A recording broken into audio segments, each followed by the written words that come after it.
What is a TV show that was great all the way to the end? I don't know if I've ever had a TV show make me laugh, elate me, and also make me feel such soul-crushing vulnerability and despair quite like BoJack, to have such a depressing, self-absorbed, utterly flawed main character that for some reason is also super relatable and possibly lovable makes it all the more confusing. Maybe he helps us see and accept the flaws in ourselves that we can't change and gives us courage to change what we can. If you look up BoJack on Rotten Tomatoes, you'll see how incredibly it is rated. The first 6 episodes aren't that great, and I always tell people to push through them, even if they don't get it, and by the end of the first season you will not be able to stop watching. I think 2 seasons were rated 100% by fans and critics alike, and the rest over 95%. The writing is some of the best I've ever seen. The massive amount of cameos complement the all-star cast, and you can re-watch the show a dozen times and each time see and hear new things you hadn't before and come to startling new conclusions now that you're armed with the outcomes from a previous watch.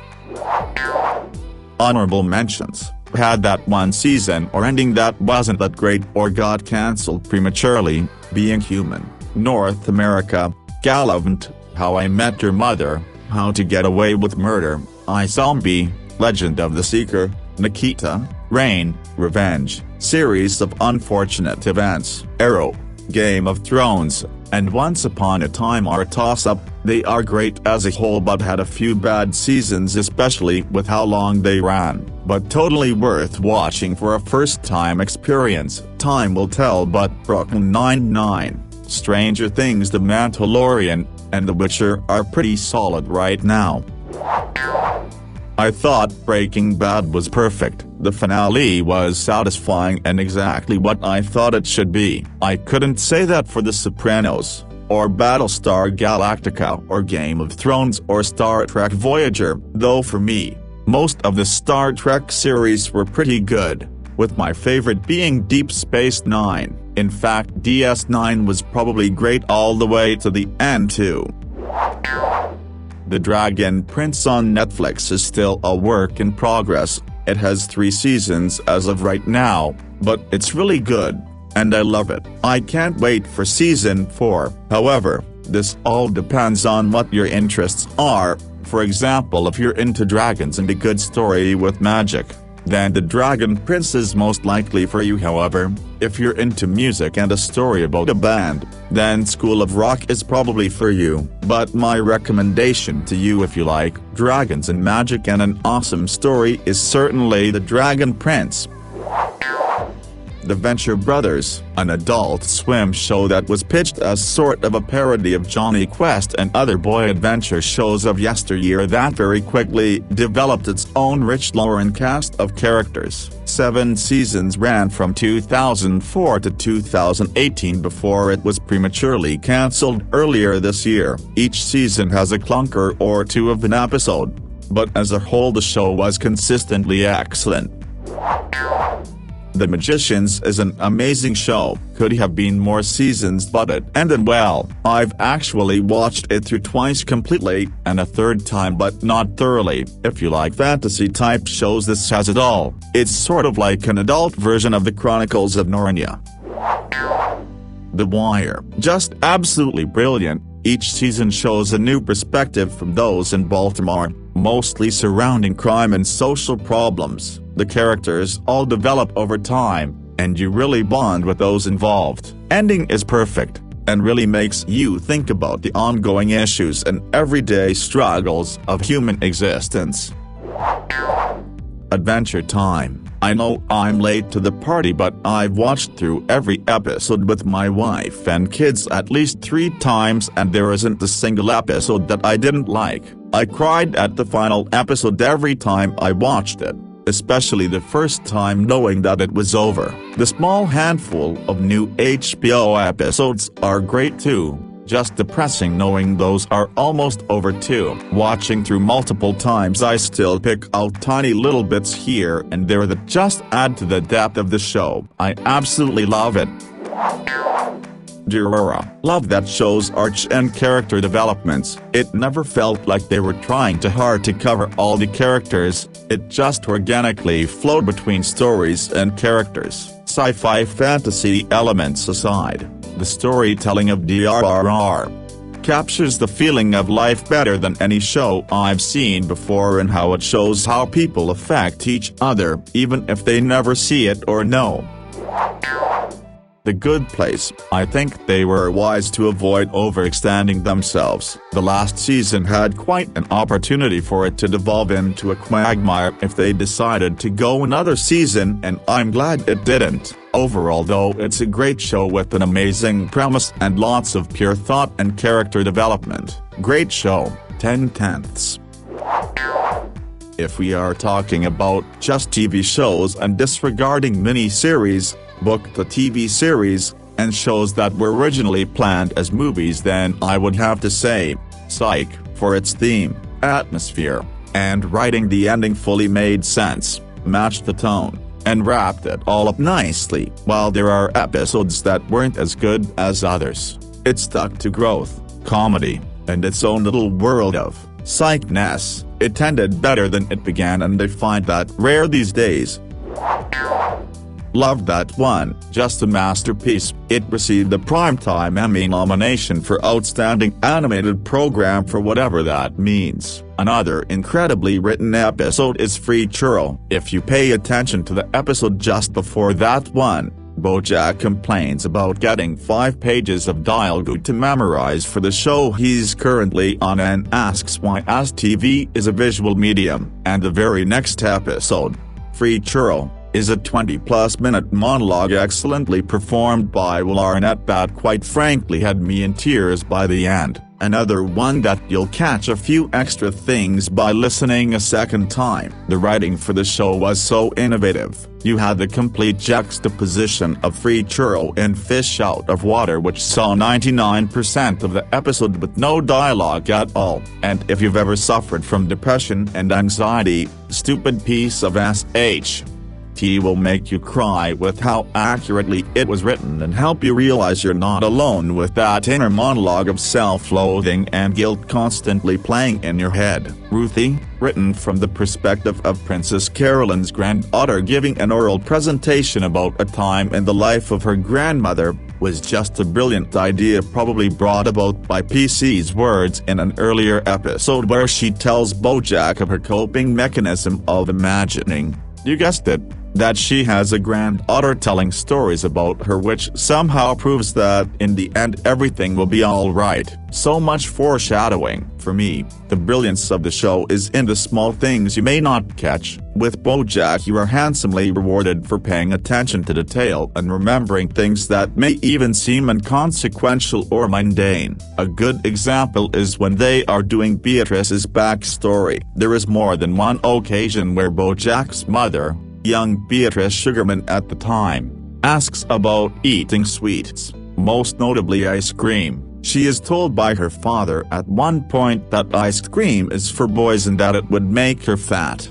Beatrice's mother offers that she should eat a slice of lemon with a bit of sugar, but there are a couple of instances where she is denied sweets as a child, and it is implied by her father that she is overweight. She is not, and needs to be in shape if she is to land a husband. Skip way forward to the present and to the episode where Bojack loses it on his mother and brings her to a nursing home. As he's walking out, his mother, who is normally suffering from advanced dementia, recognizes his voice for the first time since her character is introduced to the show, becomes frightened and starts asking him where she is. Even in all the anger, Bojack, still yearning for his mother's approval, paints a picture for her to comfort her by telling her they're at the summer home. The family is there and they're telling her that everything will be alright. The night sky is filled with stars. She says she can see everything he's saying so clearly, and you can see a calm wash over her. He continues on to say that her brother is playing piano and they're eating vanilla ice cream. I didn't catch this on the first watch through, but right at the end he asks her if she can taste the ice cream, and her placid demeanor turns into confusion as she sighs and stammers out that it's delicious. And that's when I realized, She's lying and has never tasted ice cream, and I actually sat there alone in my living room and cried for this made-up cartoon character that I had spent many episodes disdaining. The Good Place. Mike sure chose to only have 4 seasons because he didn't want to drag it out like other shows. But it was a show that always was one step ahead of you. If you thought you knew something, boom, amazing plot twist. It's also hilarious while also teaching the audience and brining up important points about the meaning of life.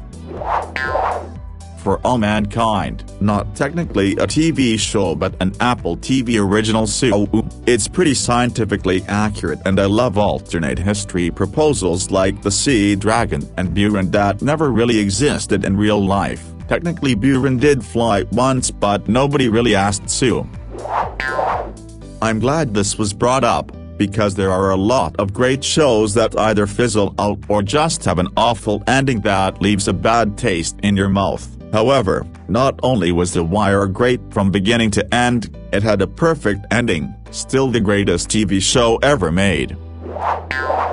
The Leftovers is what I consider perfect TV. From start to finish that show was excellent. Same for The Americans. I consider Veep a show that was great all the way through too. Even though I think it lost something when Mandel took over, and him incorporating the Trump stuff happening all made for some silly character choices, like Amy becoming a Kelly and Conway caricature. I would put the first season of True Detective up there with The Leftovers and The Americans because it's an anthology and the other seasons have nothing to do with it but it feels like cheating. Breaking Bad and The Sopranos are also obvious choices. I think Better Call Saul has a good chance to be among these shows too, barring some insanely terrible final season.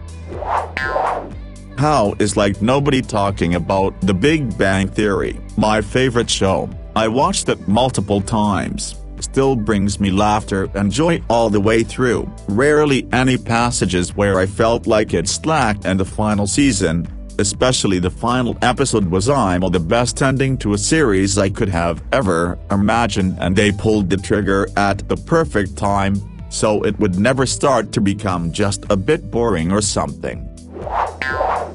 Fooly Cooly, FLCL, the original. It is the one anime I recommend to everyone, and I'm not an anime person. It's probably my favorite piece of visual media in existence. It's only 6 episodes and it's got an insanely well thought out yet batshit crazy plot, seriously talented animators, original soundtrack by Japanese rock band The Pillows. It's literal art.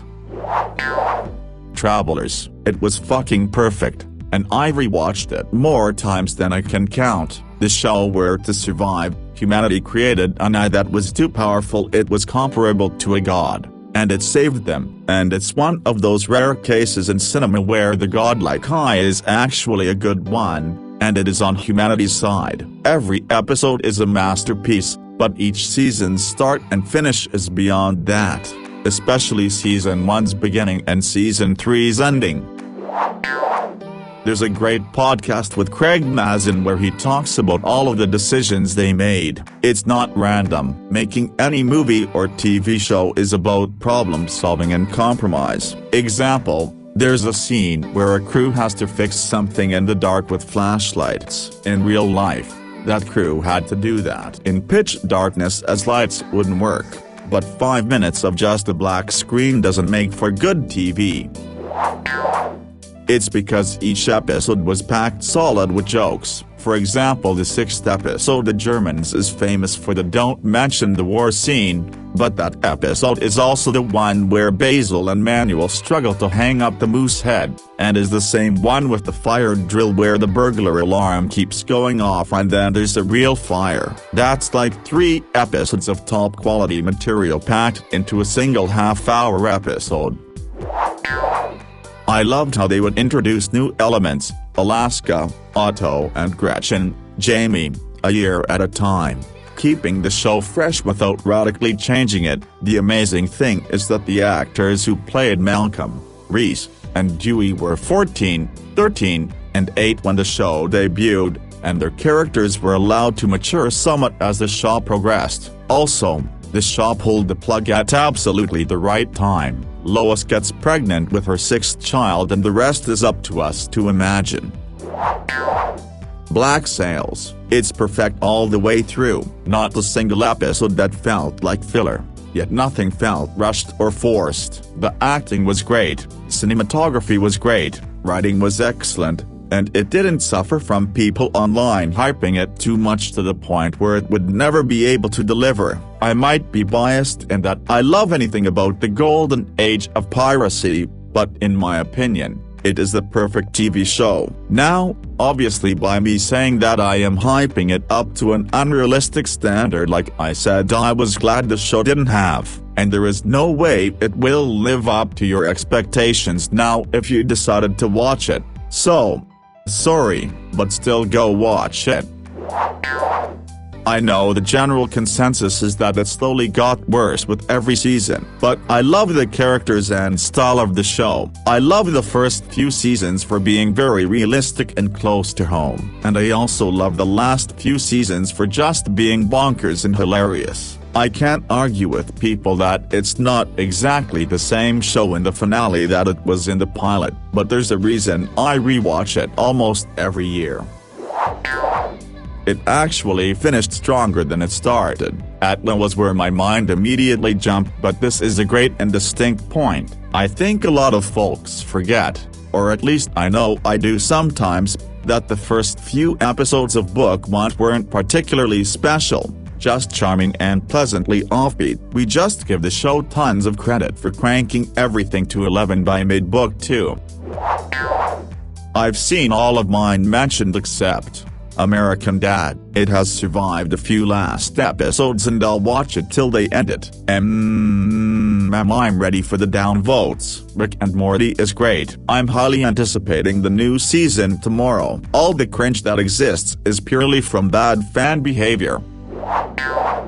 Orphan Black. Such a clever story. The story is awesome from the very beginning. First scene, we see someone step out in front of a train to the ending where a lot of crazy things happen. Tatiana Maslany is an amazing actor. After watching her, I totally forgot that I was watching the same actor playing different parts. Amazing. Hitchhiker's Guide to the Galaxy, the old BBC series. It's super low budget, but that's part of its charm, and the actors had to be good to sell the story. If you can track it down you will recognize pop culture references such as 42, Babelfish and Paranoid Android, maybe even a few meteor names. The thing I love about the old series is, even though it was made in the 80s, a lot of the annoying day-to-day problems it makes fun of are still the same problems we have now. The Wire, The Sopranos, Band of Brothers, The Pacific, The Shield, The Chappelle Show, Reno 911, and so far Better Call Saul. Breaking Bad was great, but when you rewatch it, Walter is a sociopath and has no redeeming character arc.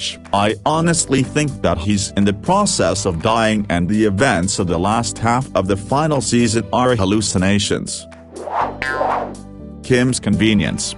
5 seasons but would have gone on longer had the original producers not moved on, but glad they cut it and did not move on with new producers. They put out a message explaining that they didn't want to alter the direction of the show with new producers, and that even though they knew the show was taking off they called it instead. It's on Netflix, definitely worth a watch. Many TV series are about a dozen episodes in length or even less, and are completely produced before the first episode airs, with no intention for a second season and thus completely conclude. This seems to be a particularly favored formula for, say, Spanish soap operas, which in sharp contrast to their Anglo-Saxon counterpart feature a concise and purposeful storyline. The last television series I watched was Koyakamo, which was so planned and remained consistently good till the final 12th episode. A sharp contrast to Earth, Final Conflict, which I watched prior to that, which clearly was forced to invent its story as the series went on. and consequently very much felt as though it were written into a corner during the end. The problems of common bad endings are the result of television series being written as they unfold.